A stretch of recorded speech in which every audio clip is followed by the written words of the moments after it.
Hey guys, sorry for the lack of videos the last couple of days. Um, yeah, I've just been having a rough time emotionally the last few days. I'm not going to get into why right now. Um, but anyways, I'm feeling a bit better today, so I thought I'd come on and make a video and just do like a sit down chat video and kind of get you guys up to date on some things. First,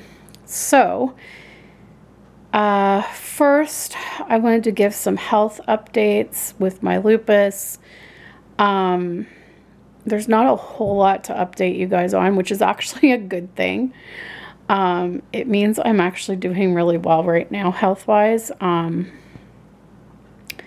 Yeah, so I've been really trying to get rest when I need it, since right now I'm still out of work.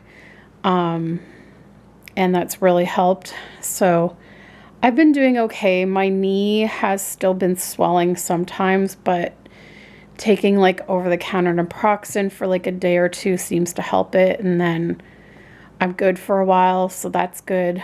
I did have a lupus clinic appointment, and they said that the samples of the fluid they took from my knee didn't show anything bad. It didn't show anything suggesting inflammation or disease activity or infection or anything like that. So that's good.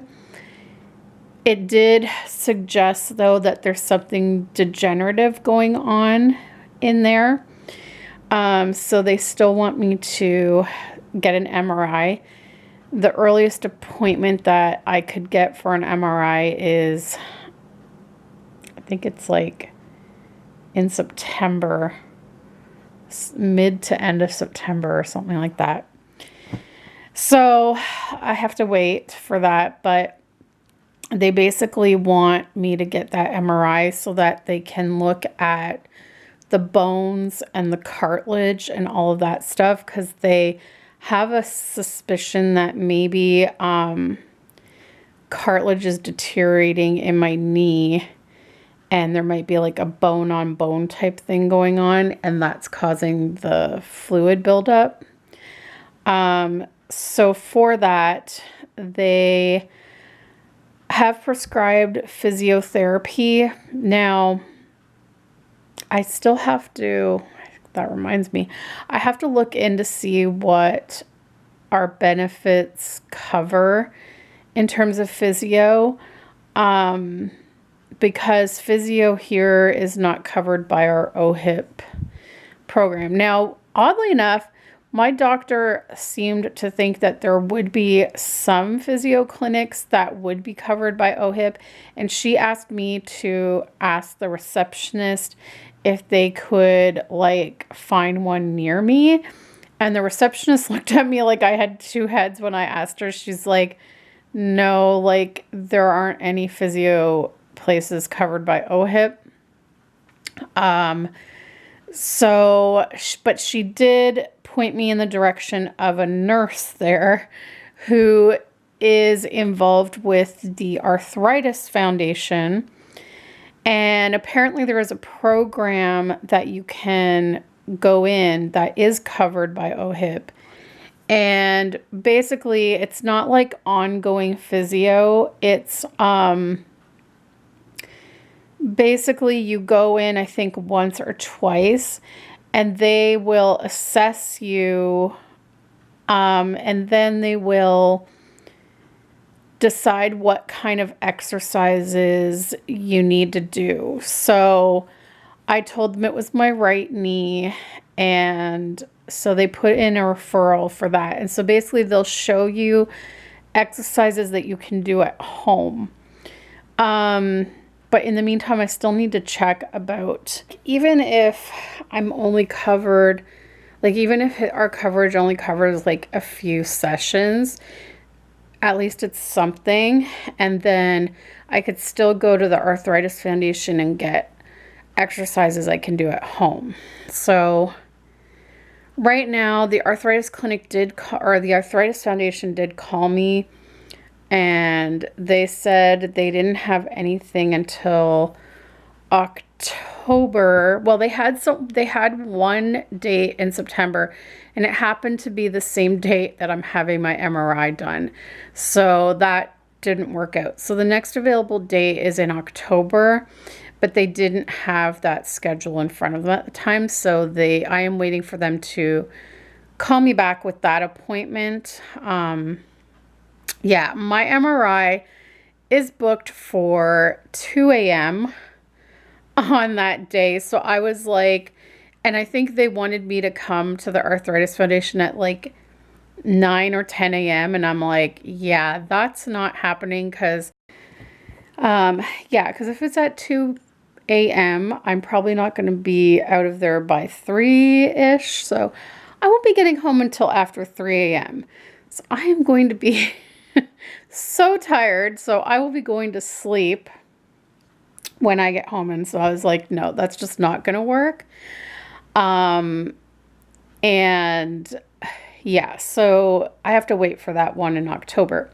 And the other reason it wasn't going to work is because I have some good news. I have a job. I have a job lined up to start August 26th.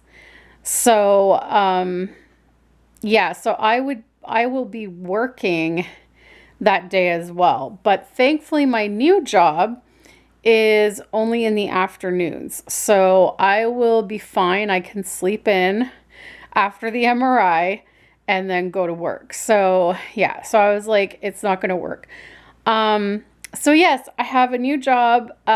So if you watched the video where I was talking about the job interviews I went on, and I had gone on 3, one was sort of like a last resort choice because it was very minimal hours and not as many hours as I was wanting to get. But it was kind of like if the other 2 fell through, I would take it. I was offered that, but on the same day, I was offered one of the other positions. So I took the other one. Now, again, this one wasn't my first choice. There was another family I had an interview with on the same day as this one. And I think I mentioned that, where it was going to be from 3 p.m. to 6 p.m. Monday through Friday. And it was going to be 3 school-aged kids, a 4-year-old and twin 6-year-old girls. And their pay was going to be a bit more. And I also had the option of doing 2 until 6, which would have been even more money again. And I was probably going to end up doing the 2 until 6. But I was going to start off at the 3 until 6 and see how it goes. And the interview had gone really well with them. The mom seemed to really like me. They said they were going to call my references and get back to me in a week, like when I came back from my trip.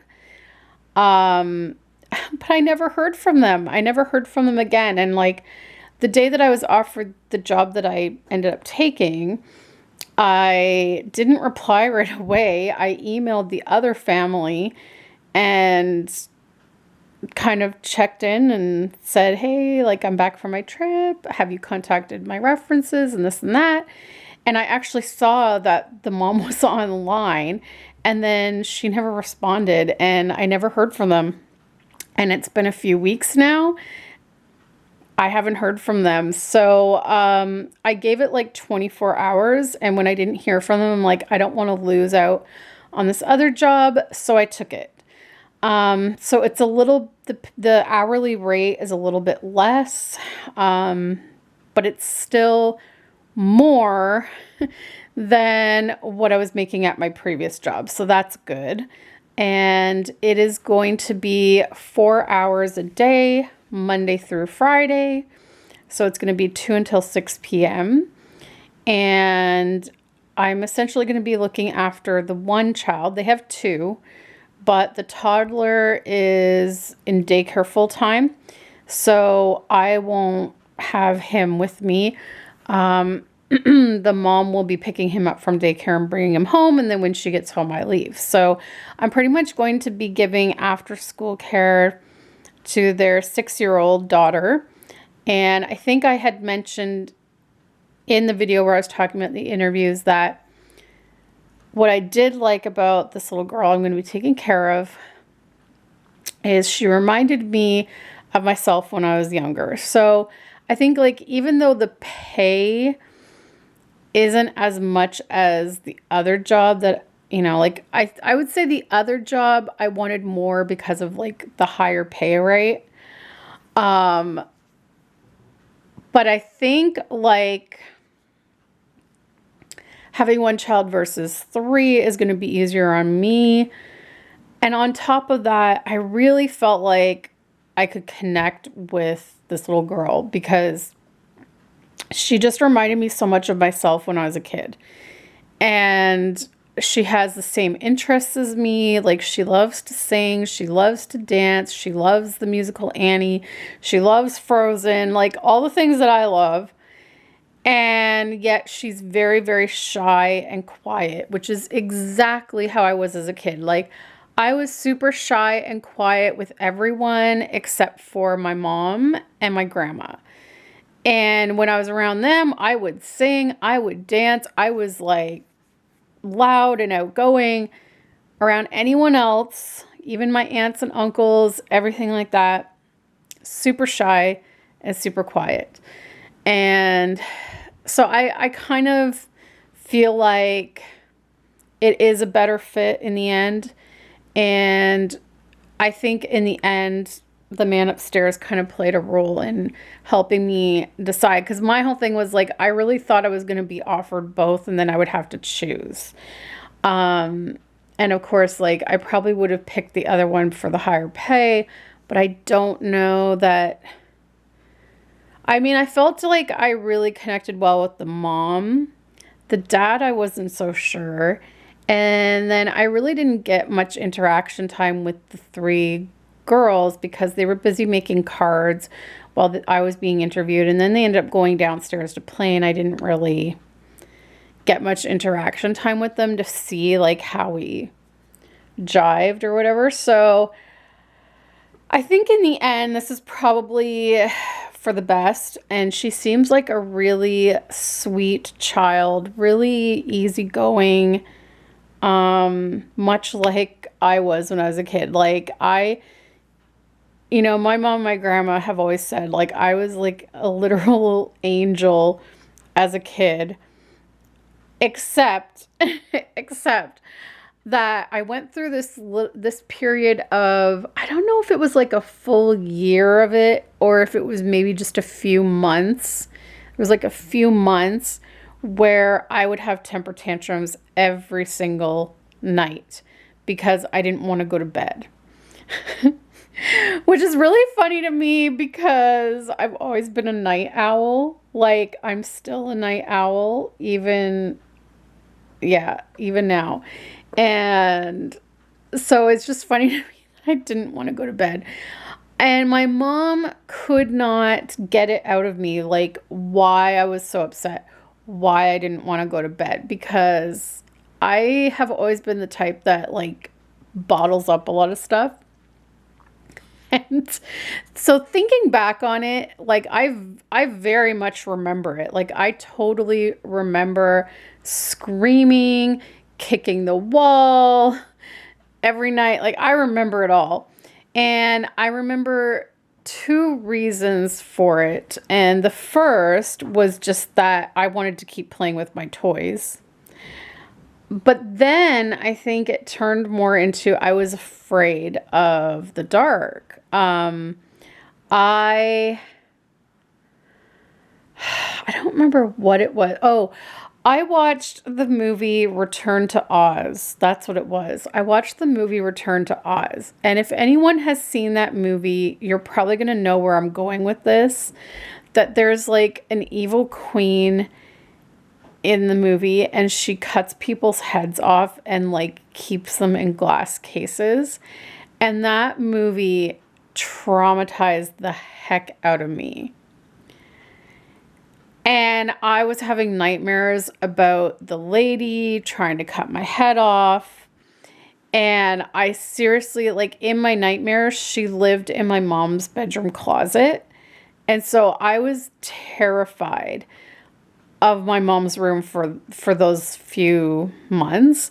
And I would literally, I remember when I would have to go down the hall to the bathroom and pass by her room, or if like I was going to my bedroom and I was passing her room, I would literally like run past her bedroom because I was terrified.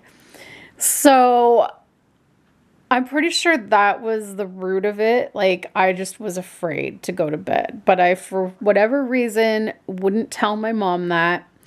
So, for a few months, I would have temper tantrums every single night, screaming, crying, kicking the wall, making neighbors in our building think that my mom was abusing me. I still vividly remember to this day. I was screaming and crying and whatever, and there was a knock on the door, and it was the neighbor, and they were coming to see what was going on, and I immediately stopped crying because I was like, oh shoot. And I was sitting on the kitchen counter drinking a glass of water, calming down, and like terrified that this person was like going to have me taken away from my mom. So it was just like, anyways, so that was the only few months or a year. I don't know how long it went on for. I think it was about I think my mom said it was a few months. And then like all of a sudden I just stopped doing it and I was fine. But other than that, like I literally was an angel according to them. So I don't know. I just kind of got that feeling from her. Like I just really kind of connected with her in that way that I could see myself in her. And I felt like, I could probably be of some help to her with her shyness and stuff because like I've been there and I was like that.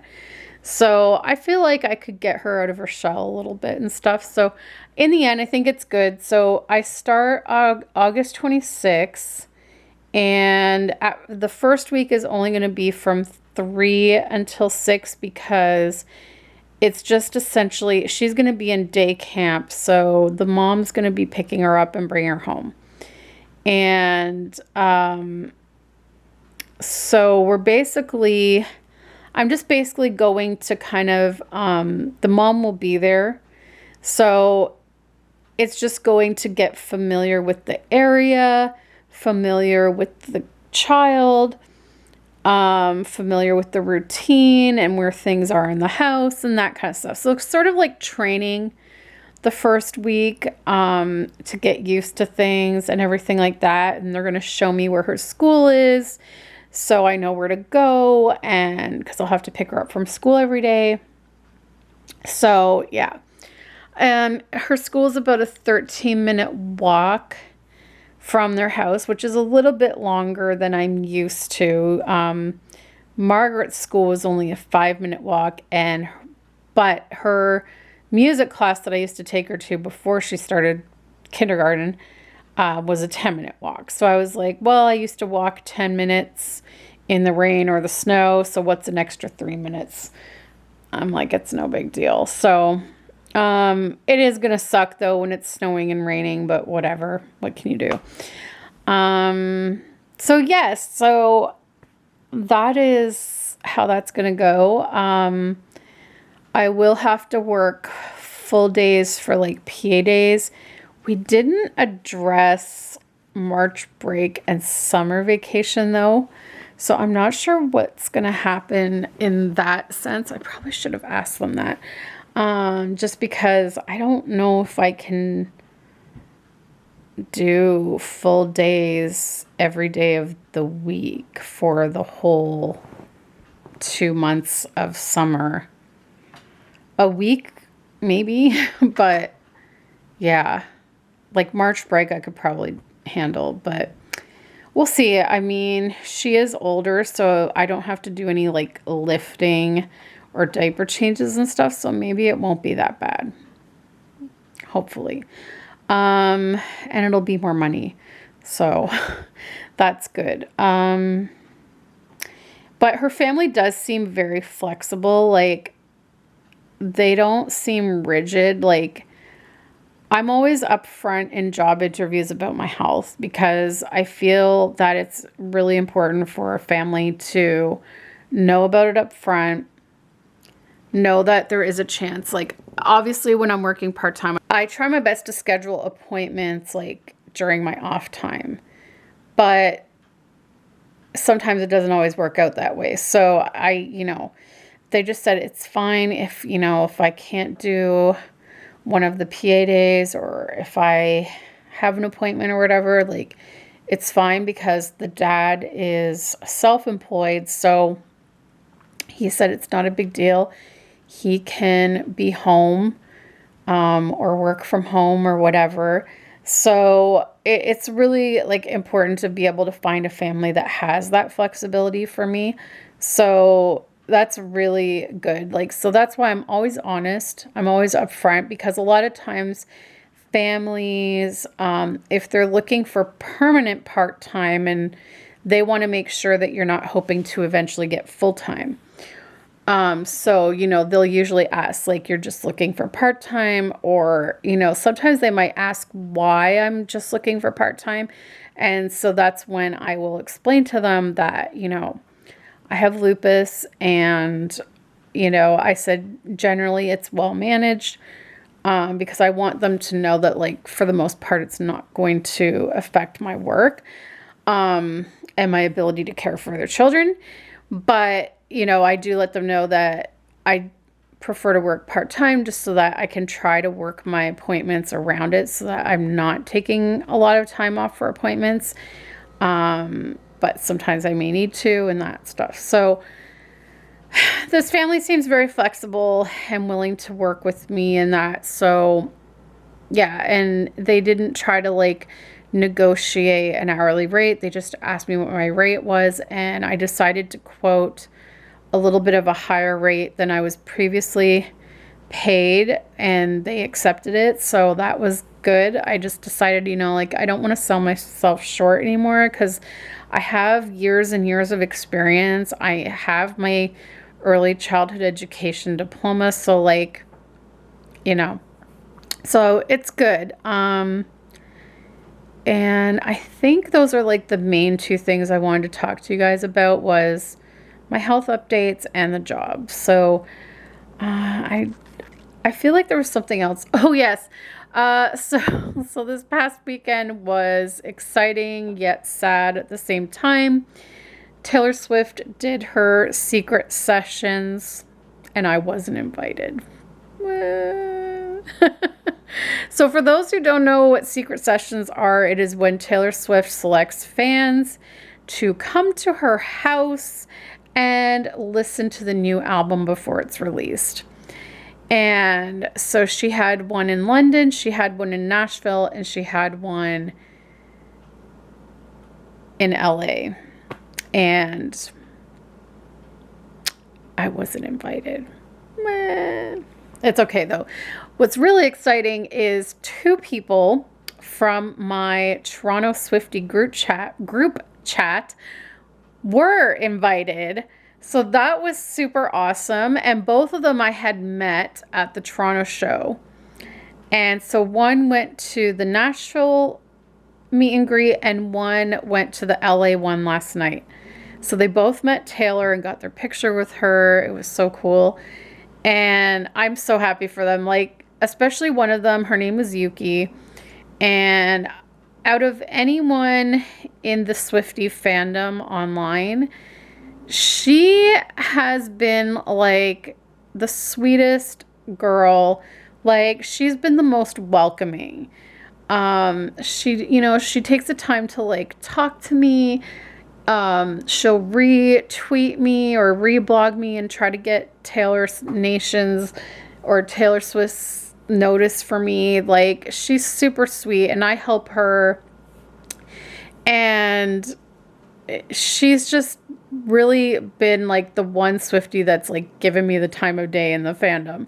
And so I love her for that. And like, when I was dealing with that whole stalker situation last tour, like, she was there like private messaging me about it, like talking to me about it, and like she was worried about me, and like she's just such a sweetheart to everyone in the Swiftie fandom. Like I absolutely love her. And so I couldn't have selected, like I didn't select, but I'm just saying, like, out of all the Swifties, like, to me, she was so deserving of it, and I am so happy for her. And I was so excited when I saw her picture with Taylor. Like, it's so awesome because she, for the Reputation tour, her and her fiance, well, it was her boyfriend at the time, but they got engaged during the time that they were traveling. They were traveling the world, and she had found a blue dress that looked just like the dress from the Delicate music video. And so as she traveled the world, she was taking pictures of herself wearing this dress in all the different locations. And when I met her at the Toronto show, she had made a little poster that looked like a postcard, and it had all these different shots from around the world, like that they had been so far. And she met Taylor's mom on the showroom floor that night and got a picture with her. So I'm wondering if like that kind of got her on the radar, and then she continued to, you know, post stuff. And she is like so creative. Like she would, I don't know, her pictures were so creative, and she would, you know, do some of the poses from the Delicate music video. And yeah, oh, and when Me was released, she did these pictures with her fiance recreating bits from the music video, and then she would animate them. Like she had a picture of her and her fiance together, and she photoshopped Taylor's dress and made the gown like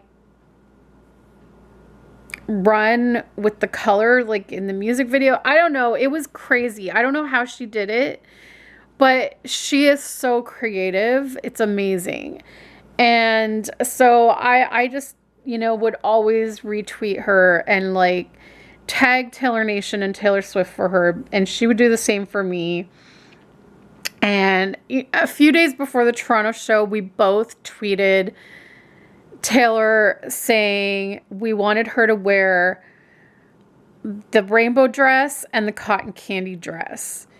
And first night of Toronto, she wore the rainbow dress, and the second night she wore the cotton candy dress. And Yuki and I swore, we were like, yeah, we're going to take credit for that. Like she must have seen us and listen, you know, we're probably boo-boo the clowns, but whatever. So she is just a genuinely nice, sweet person. We waited in line together to have our Polaroid pictures done at the Taylor Swift photo booths before the show, and her fiance were super sweet and just a really genuinely nice person. And so I couldn't have thought of anyone more deserving of it than her. I really was so excited to see that. So yeah, so now it's about 2 weeks, basically 2 weeks until the new Taylor Swift album comes out. I'm super excited. Crazy Swiftie me, I have pre-ordered all 4 deluxe versions of the album. I honestly wasn't going to. I was like, no, because I was reading what was supposed to be in them, and I'm like, yeah, it just sounds like a different poster and different pictures. So I wasn't going to do it. I was maybe going to get one and call it a day. Then she had to go on her Instagram live story, and she told us that what was going to be in them, each thing is going to have 30 entries from her diaries in them. And she mentioned that she found the original lyrics to the full version of All Too Well. And I was like, oh my God. So she showed all these stacks of diaries, and I'm like, holy crap, that's just like me. I've been keeping diaries since I was 10 years old, and I have a bin, like a, a bin full of my diaries in our storage room. And I keep adding to them. I think I'm on diary number 34 right now. I number them all. So I was so excited to see that. And I'm like, oh my gosh. So she said she's been keeping diaries since she was 13. And there's going to be an assortment of entries from her various diaries from age 13 to now. And I was like, oh my God. I have to have them all.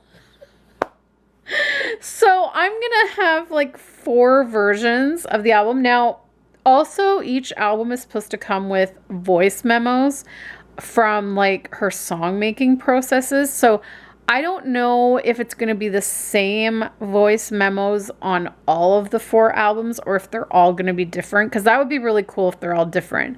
That would make it even more worth it to me. But she didn't really explain that piece, so I don't know. We'll see. But I pre-ordered them. Yeah. Yeah. Taylor Swift owns my ass. She does. Anyways, so I'm kind of bummed that I wasn't invited to secret sessions, but I'm not. I try my best to be active on the social medias that Taylor is, and I try to, post stuff and tag her in it and whatever, but I'm not as active as some Swifties are, and I'm not quite as creative as some of them are when, like, I am a creative person, but for some reason when it comes to, like, the stuff that people post for Taylor to see, they're so much more creative than I am in that aspect. And it just astounds me. And I'm like, I can't compete with this. Like, I just can't. So I try my best. I try to whatever, but there is always tour, and she always does free meet and greets, usually before and after the show. And she will select people from the audience. Well, her team will find people in the audience, and her mom will find people in the audience. Or there's also like her and her team finding people online. So I still have a chance to meet her this era. I'm not getting my hopes up, but you never know. You never know. I did get a Taylor Nation notice this era so far. So that's a bonus. I mean, I've been trying for a whole year to get a Taylor Nation notice on Twitter, so I'll take it. But yes, so I'm excited. I can't wait to hear the album. People that went to secret sessions have said this is her best album yet. Apparently, there's a song on there that is the saddest song she has ever written. Like, I thought the song Ronin, which is about a little boy who died of cancer, was the saddest song she ever wrote, but people are saying this is even more sad than that. And that apparently it was such a hard song for her to write and record that she couldn't even stay in the room to listen to it with her fans. Like, she literally had to step out and let the fans hear it by themselves without her because it was too emotional for her. And apparently, like, there was not a single dry eye in the room. Like, everyone was bawling at the song. So I'm like, what is it? Like, what is it about? I don't even know. I'm not ready for this. Like, I got to get a box of Kleenex when I listen to this album. I heard it's like an emotional roller coaster. So, yeah. I'm excited, though. I'm excited. And apparently, usually she would have a Rhode Island secret sessions as well as a New York one. But her Rhode Island and New York homes have been having a lot of issues with stalkers. So I think that's part of the reason they got canceled. And so the people that were originally invited to the Rhode Island secret sessions, they got split between Rhode Island and LA. So, and she already had invited a large group to the LA and Nashville. So that meant that both of those secret sessions were super long, like longer than usual, because she had like double the amount of fans to meet. So I heard that the Rhode Island secret sessions had like 113 fans, and she literally wanted to get through and meet and talk to every single person, like have a decent conversation with every fan and take pictures with every fan. So people were there at her house past 5 a.m. They were there all night. They were sleeping on her lawn chairs by her pool. I mean, she's amazing. What artist would go until 5 in the morning to meet her fans? Like, she is amazing. She's amazing. And I believe the same thing happened last night in LA, because she probably had like the original LA group plus the other people from Rhode Island. And I know that like my friend Yuki that met her, like she didn't get out until 3:30 a.m. So, I mean, it's just amazing. And she bakes cookies for all of her fans. Like, she baked Rice Krispie treats at the first secret sessions in London. And then she's baked cookies. Apparently last night's cookies she burnt because she was so tired. So she's like, you really don't have to eat these, but people did anyway. And so like, she's just like hospitable to her fans. Like, she brings fans into her homes. What artist out there does that? What? I mean, this is the third era in a row that she's done this. She is so dedicated to her fans. Like, she interacts with them online.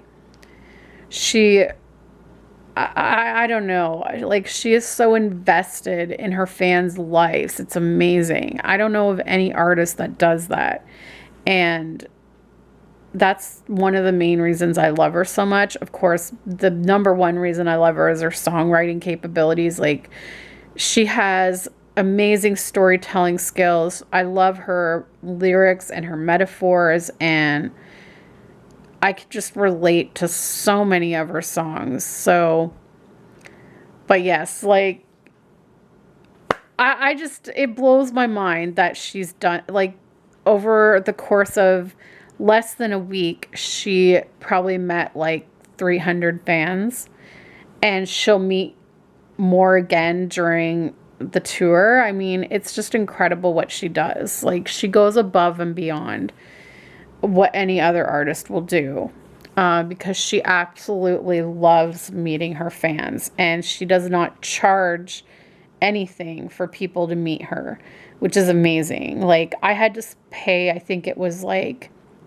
$400 or $500 to meet the Backstreet Boys, and she doesn't charge anything. Now, when it comes to secret sessions, though, if you're invited to a secret sessions, it is up to you to pay for the flight and the hotel while you're, like, the flight to get there and then the hotel that you stay in. But she provides buses that buses everyone from the hotel to her house, and you come to her house and she feeds you and everything. So anyways, that's it for this video. Here's a final shot. Riley's napping. He is in a deep sleep, and he's kind of snoring a little. But anyways, thanks so much for watching this update, and we'll see you in the next video. Bye, guys.